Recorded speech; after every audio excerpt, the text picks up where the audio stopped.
Hello everyone, well the day is finally here and what a lovely sunny day it is for us to be collecting Karen. Yes, it's Karen, that's the name of our new caravan. We're sitting in Kevin at the moment, so Kevin will be towing Karen after we've had the walkthrough. The dealer will be showing us how to do everything, I'm thinking, but I'm absolutely hooing myself over the fact that Mark will be towing Karen first time on some very windy, twisty, hilly roads. So I've got myself a spare pair of underpants just in case, you know, I need to change them. I've got them here in my bag.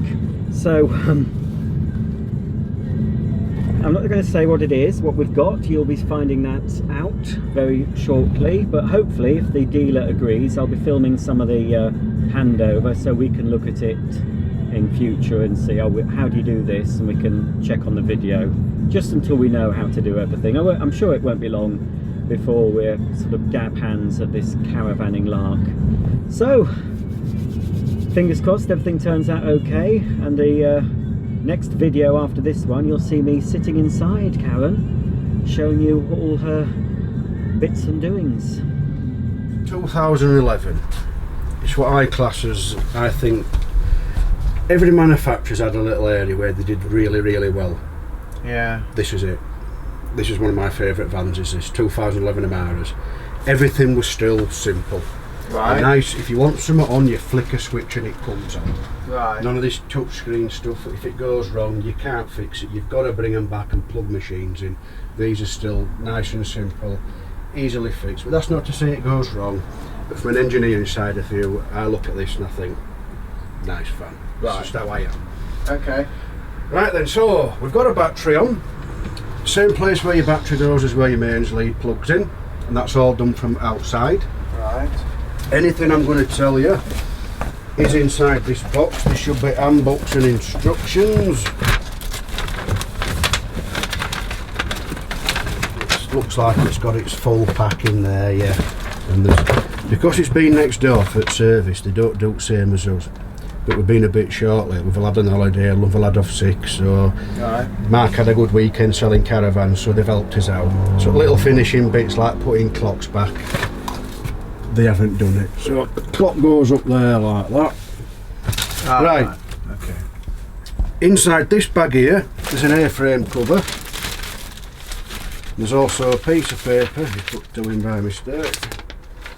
And it says on there, if you require any assistance operational wise in the first few weeks, it's my name and number. If I'm not available, whoever answers phone will try and help you. Right. If they can't, they'll get a message to me and I'll ring you back. Okay. If I'm not available, they'll ask you to ring that bottom number there, which is our main service centre. And that's out at gates, turn left, it's about 100 metres down the road. They take over all after sales and warranty. That's where it'll be going for that mould you're doing. Okay. Right, we'll get going then. So we'll turn caravan on now. This is 12 volt side of it. All we do, flick that master switch down, that's turned your 12 volt system on. You get a voltmeter there, it's reading 12, there's more than that in that battery, it's brand new. Whenever you put a battery onto a system, it always reads low on them. There might be a light on it, bathroom or something. When you're plugged into it mains, you'll notice that that might read 13 or higher, because that's chargers come into play. I'll explain that as I get down front end. Are you keeping it van at home or in storage? Home for a little while until we get space at storage. I'll be coming back to that shortly then. So with 12 volts on, lighting circuit, water pump, voltmeter, awning light. Nice and straightforward. We'll start here since it's where fire is. It's a blown air system, works off gas and mains. The gas fire's at the front, the electric elements are behind it, and behind all that there's a fan unit which draws the heat off and sends it around caravan coming throughout the vents. So to turn this on, we go to the outside grey shroud there, twist that around till it says 2000, that's watts. The one in the centre is your thermostat, so you turn that fully clockwise to number 9. In the position the fire's in now, the heat will start to radiate out. It's not going to blister the skin, but if you brush past and touch them once it's warmed up, it'll make you jump. They do get warm, so you need to have a fan system on. The button on this side, I can hear a fan running now. And if I turn it down, that's the speed, it's that one. If I go across to A for automatic, if it were quiet enough, you'd just hear fan in background trickling over. It's not a fault, it's the design. So you don't switch it on and it blows cold air at you. As the element warms up, the fan speeds up with it. So give it sort of 15-20 minutes, you'll hear fan speed up, heat will be coming out at vents. After half an hour it's going for it. You will get too warm once it's warmed the fan up, and all you do then is just turn the thermostat down to find your ambient temperature. If it's quiet enough, you hear a click. Then what happens then is the element cools down, the fan recognises and slows down with it. Demand for heat comes back on, element warms up, fan speeds back up. They work together. The gas side of it is on this one. Bring it around to about 5 or 6, push down and hold it, spark away on that one. First time you come to light it, you'll be like an headless chicken looking through that little peephole there. When it does fire up, it's just like a pilot light. Keep the button held down a few seconds, and as you let go, you'll hear a whoosh, and inside there you'll see a blue bar of flame. Control the temperature on the gas just by the number on the knob. The fan, like I say, works exactly the same as gas as it does with electric. Okay. Let's say you get to a site and it's low power. You know, as you get going around, you find out what amperages they are. If it's a low ampage site, you'd be tripping out on that. You'd have to go down to the bottom one, which is 1000. If you've just got to the site and it's cold, you can put the gas on at the same time as electric, and you can use the gas as a boost. So you've got your electric on at 1000 watts, the gas on.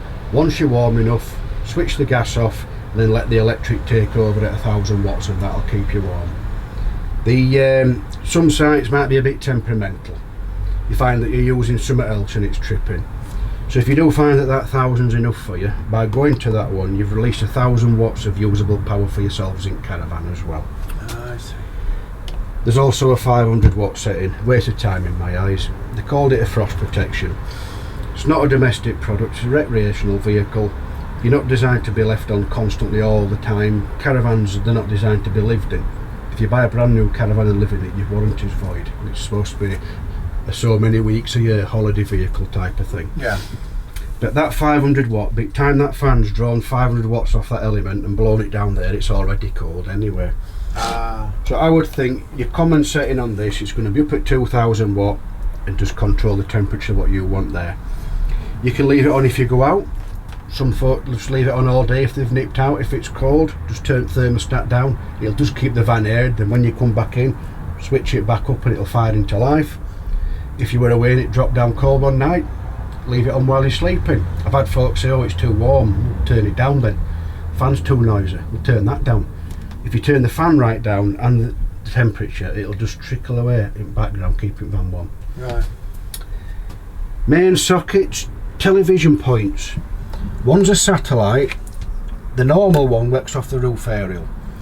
The satellite one goes into a battery box. There'll also be another television one in the battery box as well. They're inputs. Some sites, no matter where you go, reception's bad. So you see folk with big aerials. You'll see some sites are on the bollards where you plug into mains, have a booster going round system, and you can hook into there and go into a battery box rather than coming through a window with cables. Sometimes it's a loose wire and sometimes it's a wire piece. When I get to aerial, I'll show you. That there, I thought was stupid, and I'll get to that when we get to radio as well. Whiskey and gin in that one. Microwave. We don't travel with plating. That can bang around.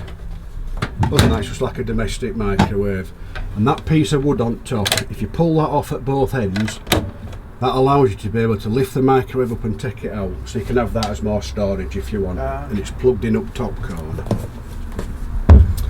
Right then, let's get some beers on chill. Thetford fridge. It works off gas, mains and 12 volts from your vehicle. Do you have the 13 pin socket on your car? I believe so. Right then. If it's the 13 pin, this Caravan will just connect straight up to your car. If it ain't, we've got whichever adapters it needs to make it. Your car will power this fridge while you're travelling. Oh, cracking. The idea is you pre-chill it down before you set off, so you either bring it home to fill it up and then you plug it into house to chill it on mains, or you can put it on gas to chill it down. Then when you're ready to go, you choose a battery symbol, and when the engine on your car starts, it puts power to a secondary element, helps to keep it chilled while you travel. Your car only puts the power out with engine running as well. So if you stop for a rest, that stops. It doesn't carry on a flattened car battery. Oh, great. Okay. This fridge also works with master switch off as well. It's got an independent supply to it. Because when you connect your car up, a habitation relay cuts off 12 volts to a van. So you wouldn't be able to turn that on to tell it to work off your car. So you do have to physically switch that off when you're finished with it. I'm going to turn it off now so we can just turn it back on and see it. So to switch this on, we keep his finger on that little rectangle, comes to life. Last thing it on it goes to, which is battery. I'm just going to come off that one a minute. Button on the left decides your power source. So we've got a picture of a plug there. The blue light's flashing and we've got a spanner code there. It's just saying it's not working and the spanner code's saying there's no 230 volts present. If I plug the mains lead in now, that spanner code would disappear and that blue light would stay on solid. Choose battery. It's flashing away again because car's not connected with engine running. It's telling you I'm not working. I've known it over years. People can plug the car in, then they have a little nosy through a window and it's still flashing. And we get phone calls saying my fridge don't work. It is working.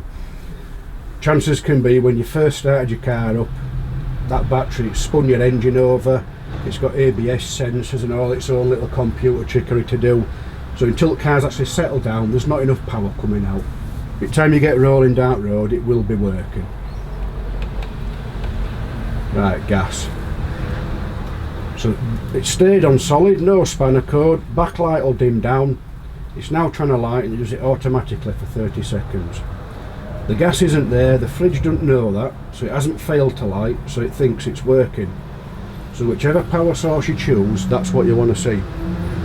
No flashing, no spanner code, it's working on that power source. Right. But when this realises the gas isn't there and it fails, it'll start to flash us and tell us it's not working. There, look, it's realised gas isn't there. Right. So some folk think, oh, I'll just spin it round there and reset it. It doesn't work. You've got to switch the switch off and back on again. Right. That's to allow any gas that's not ignited on that attempt to drop through a hole in the floor. Or it'd just keep trying and trying and you get a pop at back at fridge. Right. Okay. Under oven, there'll be a sticker on door saying don't block the ventilation hole. Every gas appliance has got a hole under it. It's there for a reason. If such a thing as a gas leak occurred, it's heavier than air, it drops through a hole in the floor. But I can tell you now, gas leaks are rare these days. Under oven, I've known folk put that many pans and tea towels under it and then complain oven don't burn right because it's not getting enough oxygen. So all the holes under appliances are there for a reason. The button on the right, higher the bar, cooler your fridge. When fridge is full, have it on full whack. Towards the end of your stay, when there's only a few little things in it, I'd start turning it down. If you've just got like a pint of milk and a packet of ham in there on full whack, it'll freeze your milk up, or it can do. When you finish with it, finger on button and it switches off. There should be, unless it's been nicked and it's still there, the toggle. And that toggle comes out from under the handle and it meets up with a hole there and keeps it ajar while you're not using it. Right. Keeps it fresh. Ventilation, yeah. That's right. Okay. Other than that, it pops back under there and that's your closed and travel position. Okay. Right, we should have an aerial. So this is an aerial that pokes out onto the roof. Best way to treat these is when you get on the side, just copy everybody else. If they're facing over there with point of it, face that red dot on there to point at them. Ah, that's how you know which way it's going. Right. Yeah. That red spot's the front of aerial. Right. So just face that wherever they're going and copy them. Okay. If they've got a little bit of a tilt on it, it's that bottom toggle there. You just spin that around and your aerial will start to go vertical.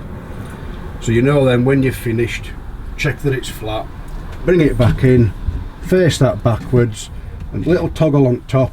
Once you feel that bite, just takes a little nip, that's all. Some folk really swing on that, it don't need it. I've known threads snap off and I've known that toggle snap as well. Yeah, this is the Y piece, this one.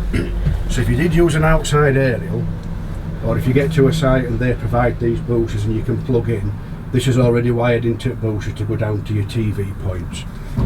There's a little switch on top left which turns that one off. And there's a little dial there. I call it a fine tuner.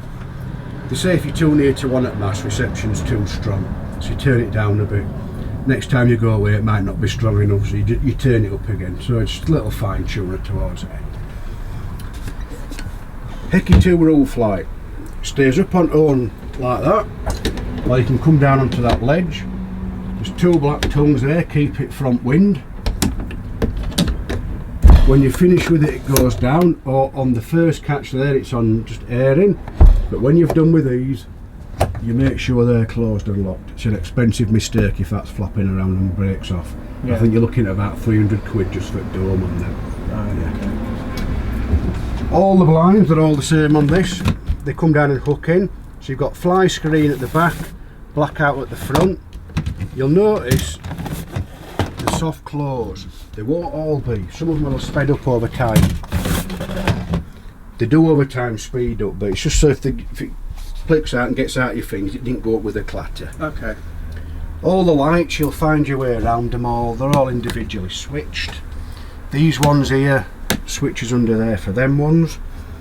Underneath this will be just storage, and that does lift up to let you get in. Right, brains at Caravan now, it's all under this side. So, I'll just pop this up here. Oh, stereo. 12 volt CD radio. Some of these were DVDs as well, they put a DVD head unit in. I think that went in VIP. So what you could do, you could put a DVD in your stereo, connect your television up to them 3 RCA plugs down there and watch a DVD on your telly through stereo. Most tellies have got DVD players. If it were the standard head unit, you could connect your television up to there and listen to your telly through stereo. But your telly's got speakers. It's not a concert hall, is it? I just thought it was a bit silly when they did this. And the front for that is in here? It'll be in there in a box, yeah. Right, okay. Nobody seems to do that anymore. Right, okay. Right, another light up there, we can switch off. Underneath this unit, we've got a power control unit. 12 volt fuses, all saying what does what. MCBs and as RCD. Chargers built into that unit, and sticker on top says leave this area clear. It needs to be able to breathe, does that? Because when you're plugged into it mains, it'll get warm in that area. It's not going to melt anything or all that, but it does get warm, needs to breathe. The charger in the Caravan, it's an automatic charger, it's not fully. So when the battery's charged up, it doesn't switch off, it goes to a trickle. And this is why I ask you where you keep it. Some folk keep them at home.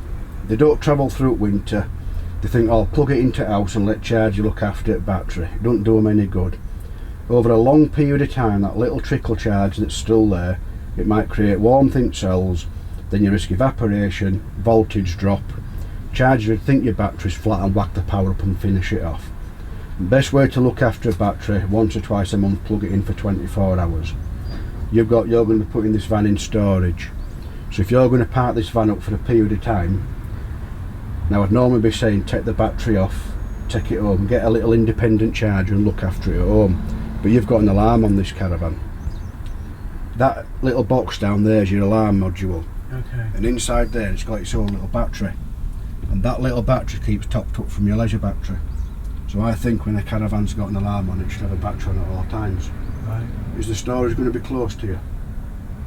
Yeah, it's only in Elland. Yeah, so Right, it's yeah. about 20 That's that minutes bottom away. under it. Yeah. Fly over into it. That's right. If, let's say if I were going to park this van up for 3 months, I would leave that battery on, but a month and a half in I'd probably come and take battery off. Take it home and give it a charge and come and put it back on, just so it looks after your alarm battery. Right, okay. I wouldn't like to think that if I did a Caravan and I took battery off and it got nicked, insurance company are not going to pay out for something trivial like that. So yeah, they like to be kept charged up as well. So is there any point in then getting a solar panel for the roof then? A lot of people do get solar panels when they're in storage for that reason. Right. Just to keep the batteries charged up. Some folk have movers, so it needs to be charged up. Trackers, alarms, solar panels are ideal for keeping that battery okay to look after your security. Yeah. Right, okay. Right. Now you can either get solar panels where they're mounted onto the roof and you can forget about them. You can get panels which, if you go away, some folk go in middle of fields with no hookup, and they'll have like a little panel and they follow the sun round all day. You can also get little panels. The last Caravan I had what I did was I used to park it up top end here, and through winter it was just like a little briefcase, and I left it on that table there just facing outwards, and it kept my battery charged up all through winter.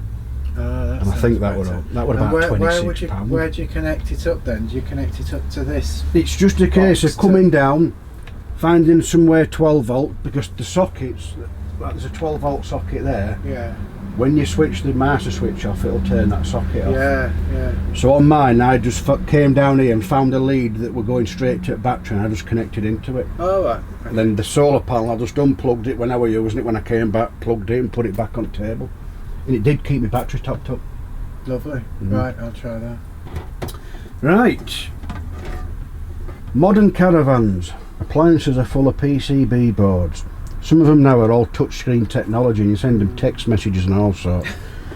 If everything's left on, when you plug your mains lead in, that surge of power has been known to damage the boards on appliances. Right. So when you finish with a caravan, you switch it off. Next time you come to use it, you plug your mains lead in, put the RCD up. If you want to push the test button and check its function, you can, and it drops back down. So you put it back up, and then when you put the 2 MCBs up, you're introducing the power to the van rather than it going in a surge. Right, I see. Right, water then. So, that grey unit down there, that's your water heater. It's just like a little immersion heater. The water pump, which is in the box up there, plugs in on the outside, goes in one way, you can't get it wrong, and drops down into your aqua roll. Caravans need draining off at winter. It's important. But some do it every trip, some do wait till the end of season. The best way to drain a van off is when you're leaving campsite. There's 2 yellow taps down there which are flat to the floor. To drain it, you lift them straight up in air like this. So that's in the drain position. So when you leave site, them 2 up in air, open taps in caravan, and you journey back home or to storage, that movement, that'll get rid of hot water out of the caravan.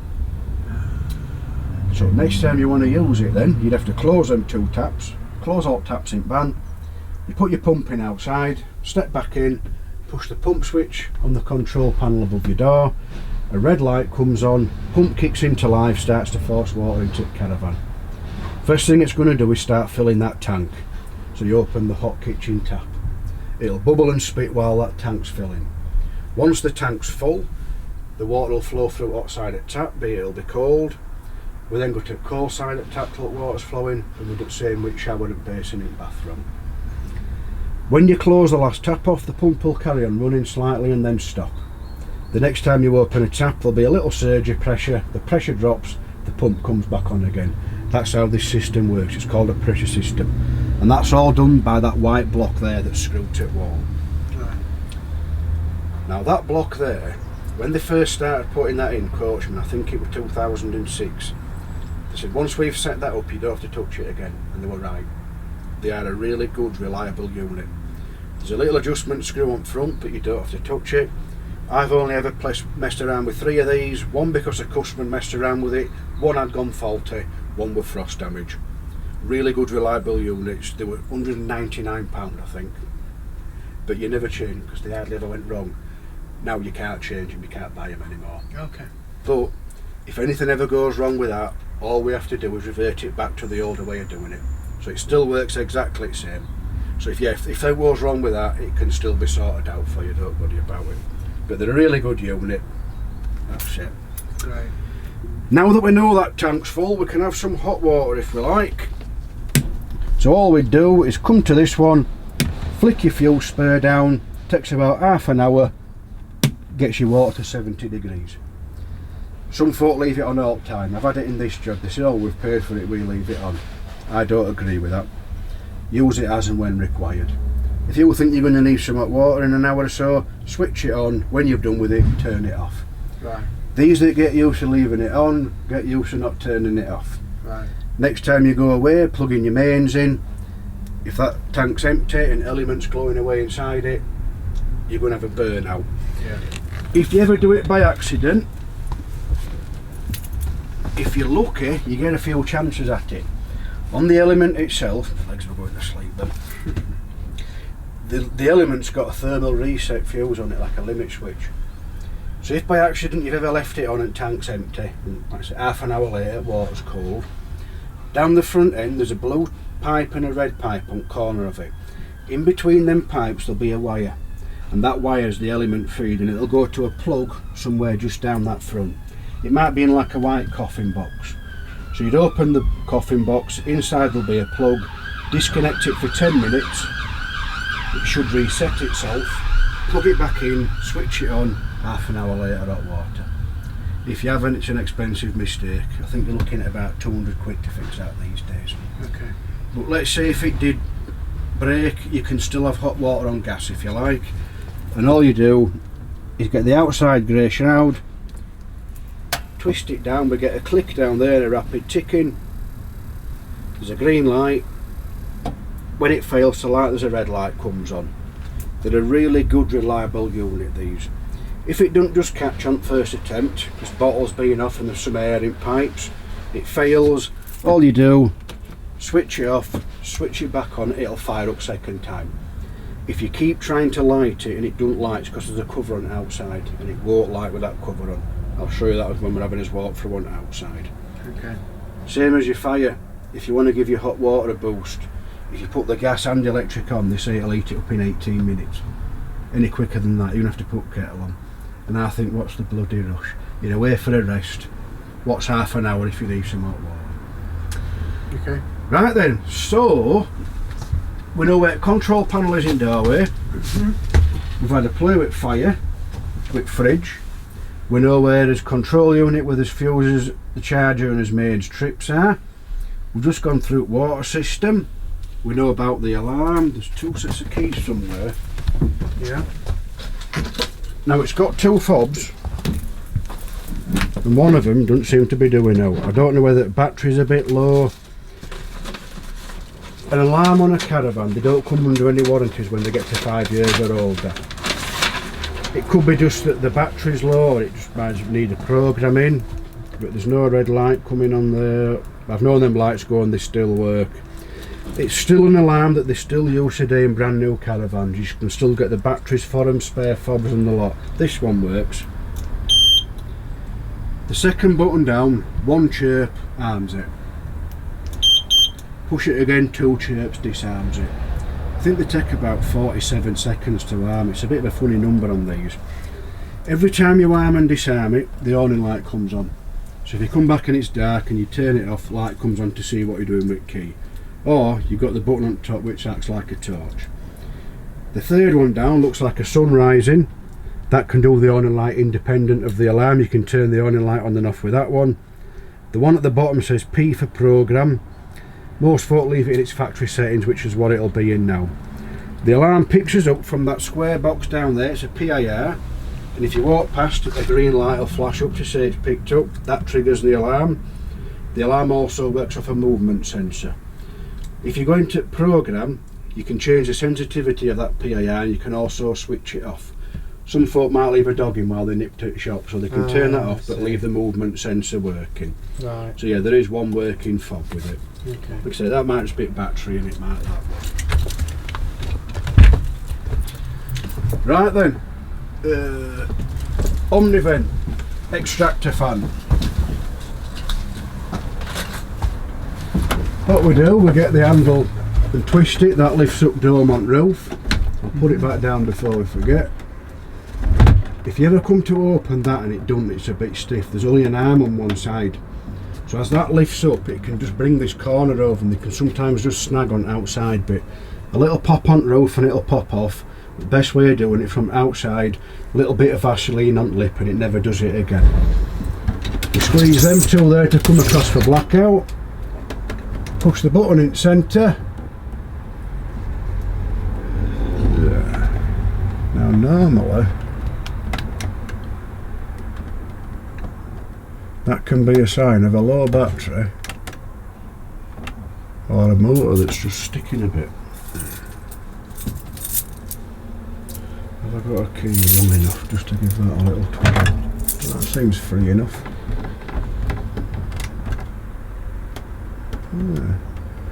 I've known them do this if a battery's low, but that's a brand new battery, is that?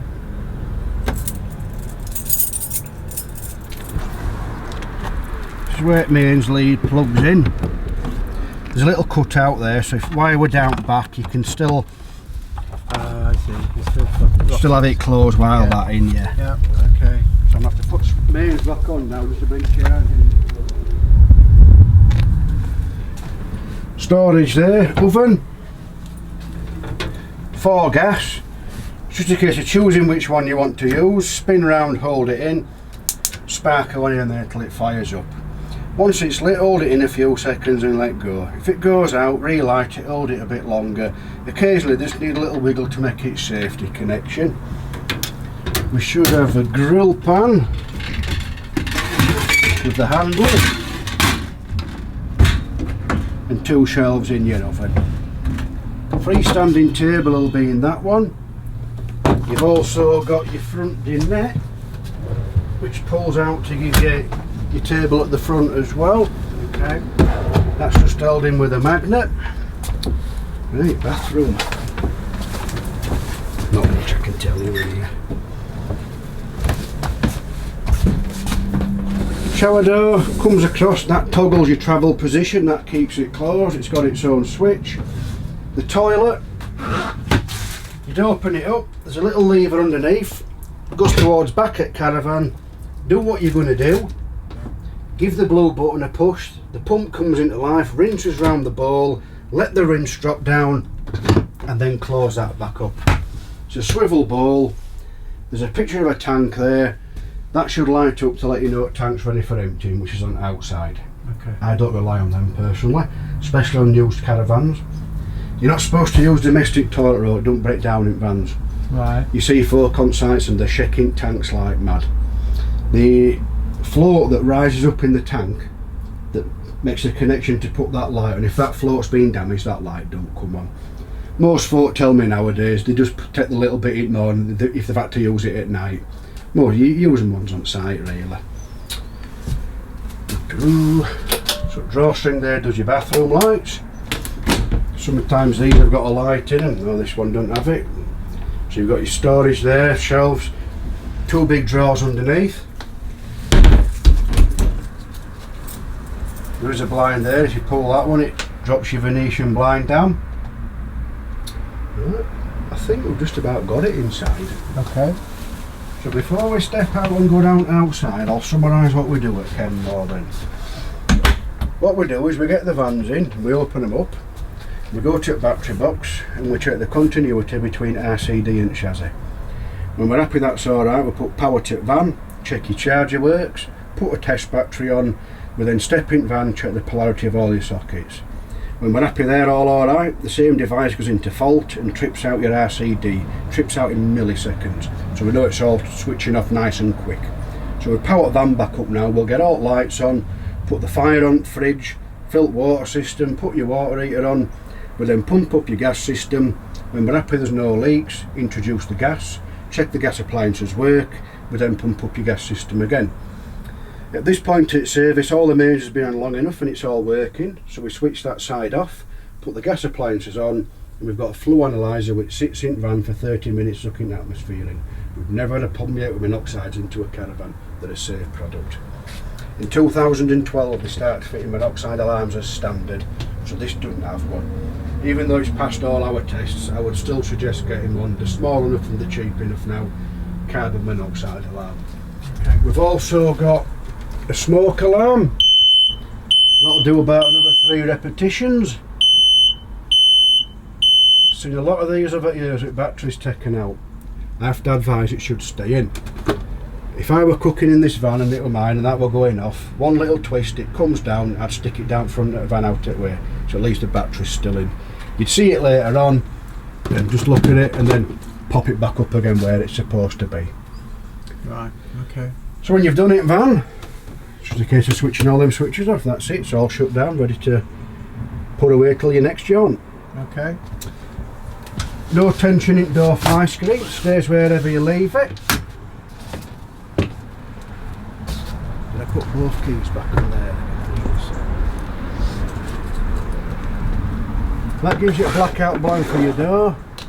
Trigger releases your door retainer. You've got the rain cowl awning light so it doesn't drip on your head when you step out. Your spare wheel will be slung under the back of axle, which it is. They're not user friendly out these, hopefully you'll never have to use it. There's like a black plastic nut with an R-clip through the bolt, so you take that out, unscrew the plastic nut, and you grab it like a trombone. You slide it out, you think your spare's going to be there, it's still under the van a bit. They fix the wheel to cradle with a big metal wing nut.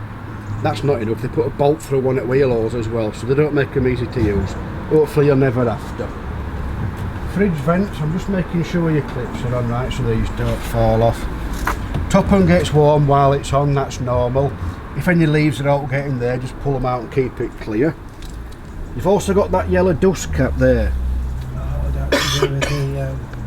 Well, my throat's going dry now. That's a receiver for an Alco wheel lock, and they look like this.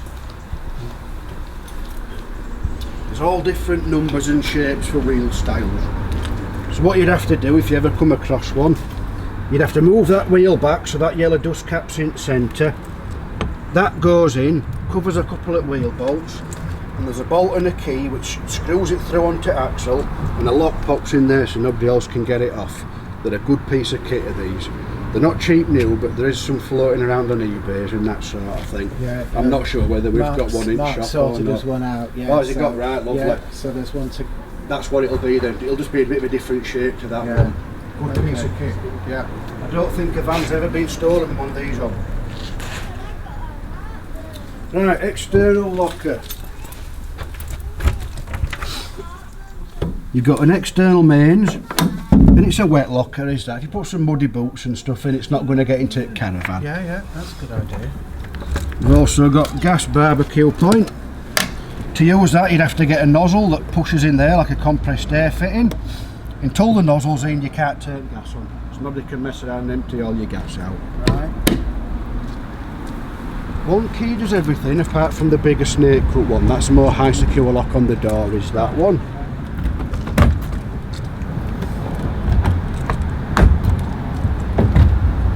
The big strut on this when it catches up. Right. So you've got 2 bottle points. Yeah. You need a leg winder because there's not one in it.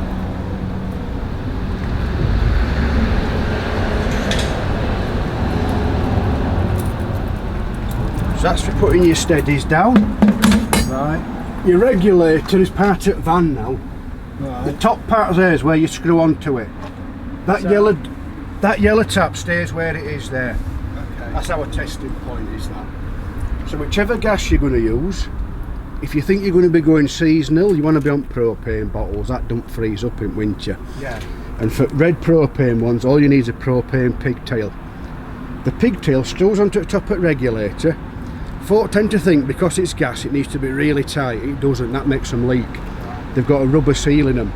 So all you do is you put it on hand tight and then just give it a quarter turn it with a spanner, and that's all it takes. And then you get folks say, what if it comes loose? I don't hear about that. But every now and again, if you're in there, just put your hand up, just give it a little tweak and make sure it's right. Okay. Can you sort us out with a pipe whilst we're here? We can sort you out with one, I'm just not allowed to put it on for you. Yeah, that's fine. If you can get But us we've got some in shop, yeah. Yeah, we cracking. can sort that out, no So problem. that's for the propane one. Yep. We'll come to this shortly when we're hitching up. Right.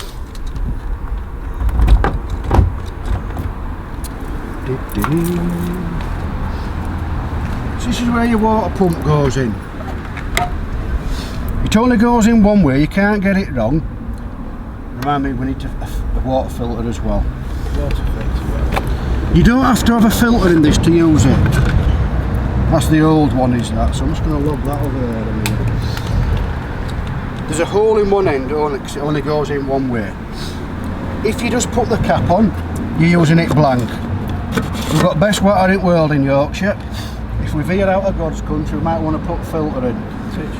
If you did put the filter in towards end of August, yeah, you can count on how long it's been in.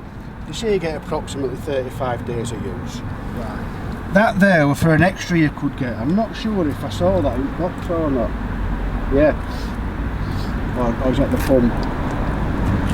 They used to call it a doggy shower or a boot wash. There were another one, exactly the same as water pump, like a pistol grip. You could pop it into that one, and other end with a shower with a trigger. Right. So when you opened it, it was like opening a cold tap. You could swill your boots off or wash your dog down. So that's what that was for. Yeah, it won't have it, it's the Amari VIP That's the cover I was telling you about. If you're trying to light your water heater on gas and that red light keeps coming on, it won't light with that on. So chances are you'll only ever take that off if you're using it on gas. On gas, yeah. Right, got it. I've had folks say, oh, it needs to be off all the time. That it doesn't. If a spider climbs in there, lays a web on jet, it don't burn right. Side of van starts going black, then you're risking the monoxides. If you're lucky, you can give it a gentle blowout with an airline. If not, the whole unit's got to come out. They're like them Russian dolls. All the insides have to come out to get right down to the bottom of it. So yeah, that only comes off if you're using it on gas. Unplug that now. That's them other 2 TV points I was telling you about. Right. What's the spanner for? It's just, it fits batteries. Ah, right, okay. They started putting them in complimentary. It's not a snap-on or all like that, but Right, okay. if you're in a pickle, it'll probably help you out. Aerial fit radio. Yeah. You can go straight up in air with it. Stay in line. I've known folk bend them around and snap them, and when you put it away, inch it in. You can push them and they bend over and snap as well. Wow. 2 waste outlets. One's for bathroom, one's for kitchen. Yeah, I need to sort that out before we go as well. You can get a Y piece. Yeah. So you can get 2 pieces coming out to a Y, so there's one going into your waste container. That's the one I'm after. Right. So it's Toilet. gas, water filter, grey waste. Right, yeah. Toilet rinse tank. That's where you put the pink rinse in and then top it up with water. Right. When it's up to brim, it's full. It's fine to use it like that, but don't travel with it full. They're not a fully sealed unit, are these? Okay. If it's full and you set off, it can weep out. It can go down walls at van into the floor and it can stain it and rot it. Oh God, right. So if it is full, you pull that pipe out and let some out. Right. You can travel with some in, just don't travel with it full. Right. We lift the orange handle, the tank slides out. It's the trolley type as well, so you can wheel it off. Inside there you put a bit of the blue. That helps to break down what goes in and keeps the smells down as well. To drain it off, you take the cap off there, push the button and then tip it down to disposal point on campsite. After that it just goes back in and slides like that. Our cleaners off this week. It's just happened we've got quite a few folk off over a few week period. Normally they've been in every single aspect of caravan and outside, they'd have been cleaning it all. So we've had like a contract cleaner in helping us out. It just hasn't got the touch that normally Ken Moore would give it. I can really apologise for that. Towards the middle of the week we were a bit worried whether we were going to get all the vans prepared correctly or not. I did ring and leave a message I think the other day. Oh, you did. Yes. Yes. So we were thinking if Mr. Whittles didn't need the van straight away, maybe they'll postpone. Or would they giving it safety checks to make sure it was safe to use and ask you to bring it back to have a proper service. But we've managed to get it done, but unfortunately we've got more things to do now, isn't there? Right. Yeah, ball in the fan. I'll put your number plate on. Lovely. Right, I'll take this leg up since we've done inside.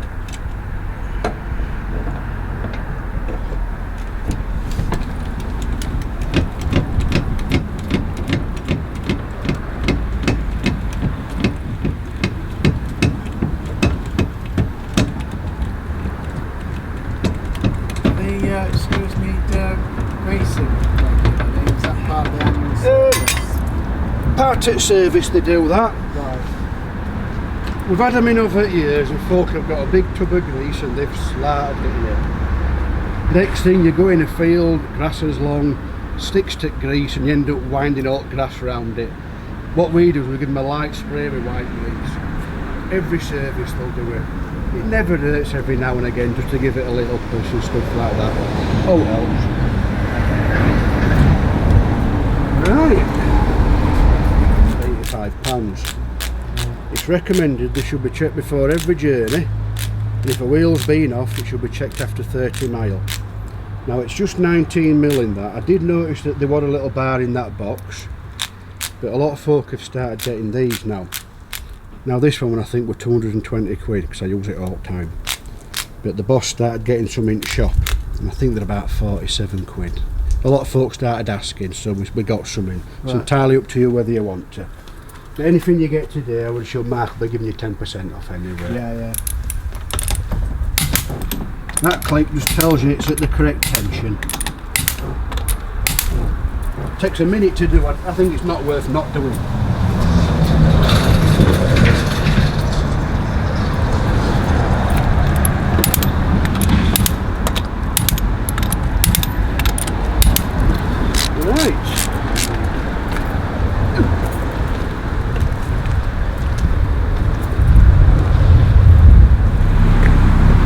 You're all right there.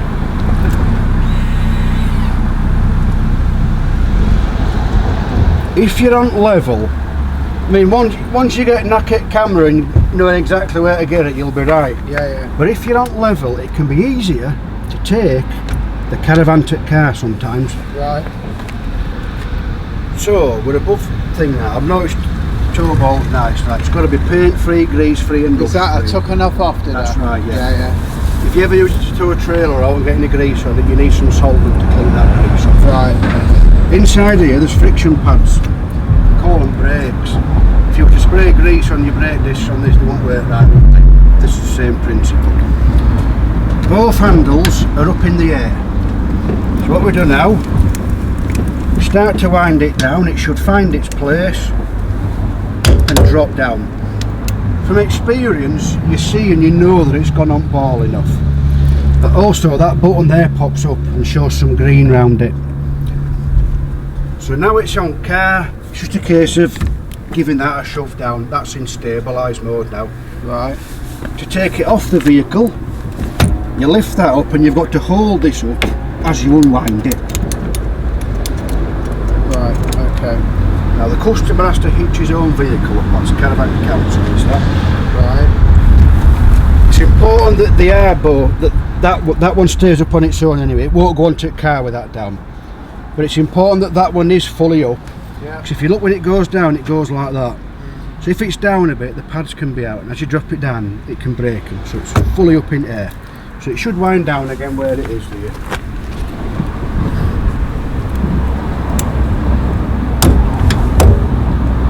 And then, now what some people do, they then give it a bit of a wind and they lift car up with Caravan.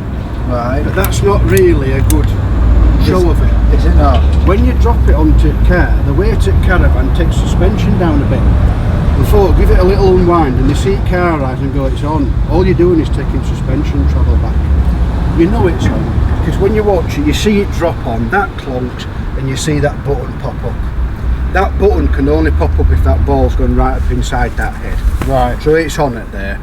So all you do then is you'd get your red handle and give it a good shove down. You'll feel the tension.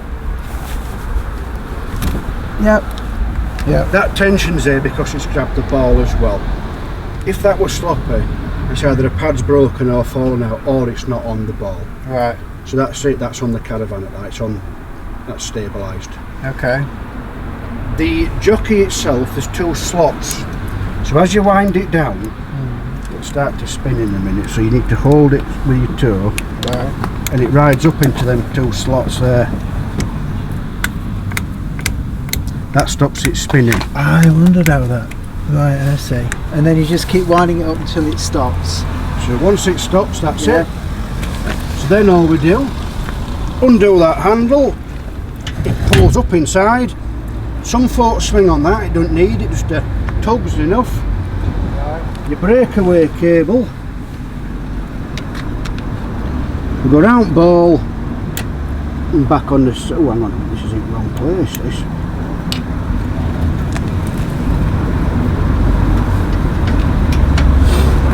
There's a little loop down there, it usually goes through. Like that.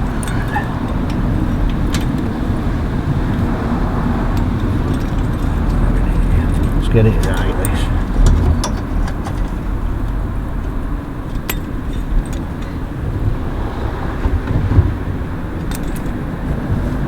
Hang on a minute, this. So breakaway cable, round the ball, back on itself, that's attached to handbrake. Right. when they're on these, they're on. If they haven't been put on right, there's a chance it might come off. I don't want to say any horror stories or all like that. If you've got it locked onto a car, if for any reason it became detached, that pulls the brake on and stops the caravan. That's what its job is, secondary brake. Okay. So what we've got now, we've got 13 pin and it's on this side. When the plug's off and that flat there's towards you, there's a square peg at 9 o'clock. Right. So when it goes in now, depending which way this is, that square peg's got to be at the top on this one. So it meets up, Yeah. and then it twists round and meets up with cap that covers it. Okay. Got it. As it is there, it's off the floor, it's going to allow you to turn around, so it's not going to scuff or anything like that. That's nice and tidy, is that? That's it on your car. So all there is now really is to check the lights, make sure that's all working, and let Mark do his bit.